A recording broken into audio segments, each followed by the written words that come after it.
To define dynamic array, simply when you're defining here, you don't need to assign any numbers of index. That's it. But to clarify, allow me to remove extra codes here.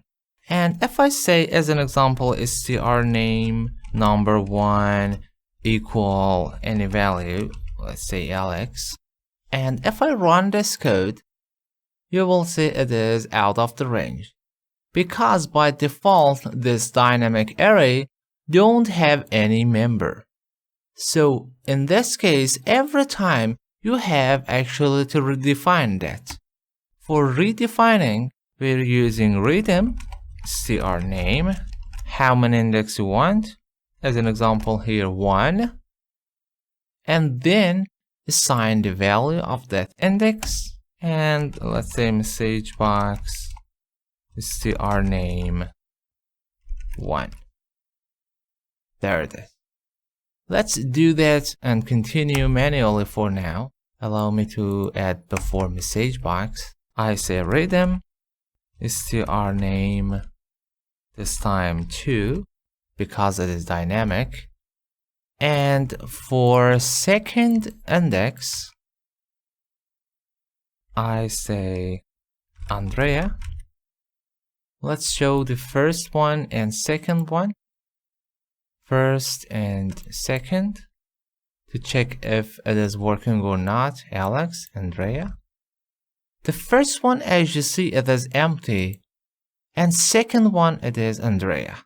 The second tip is that because we redefined the dynamic array, every previous content has been removed.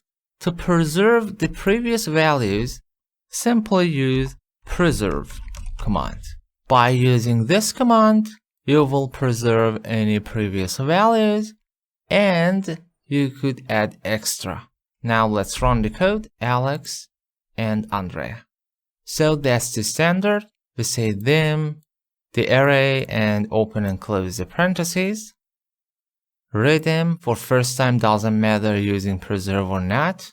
I assigned, and because I redefined that and I need to preserve the values, I use redim, preserve, and this time 2 indexes, and assign the second one.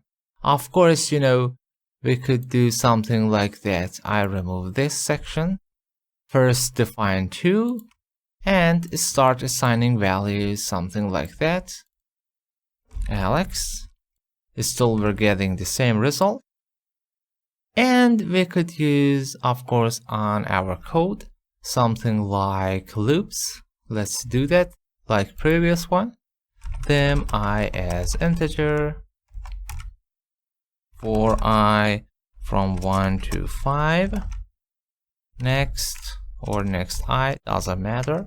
And here we redefine it, redim, because we need to preserve previous value, again preserve, and strname, how many, every time as the counter, because here we know 5 times, might be looking for 10 times, 100 times, or unconditional situation. So it has to be dynamic and equal to message box actually. Note that when you're using redim, just let me show something like that. You cannot actually directly assign the value. So first define with redim and preserve, and then assign value. strname I equal to input box. I think I did mistake again. Input box. Please enter a name. Alright. And one more loop for displaying or printing. I wanna this time use dialog box for showing values for I from 1 to 5. Next. And here I'm saying message box, strname, and I. Of course, we are here just retrieving values, we are not assigning, so we don't need using the redeem or preserve. Let's try it. Sam, Alexis, Anthony, John, and Max. And there it is. Sam, Alexis, Anthony, John, and Max. So for dynamic array, dim, array name, open and close parentheses. Every time if changing the boundaries, you have to use redeem. If you need to preserve previous values, use preserve. And now we have the index number and we could set or get the values.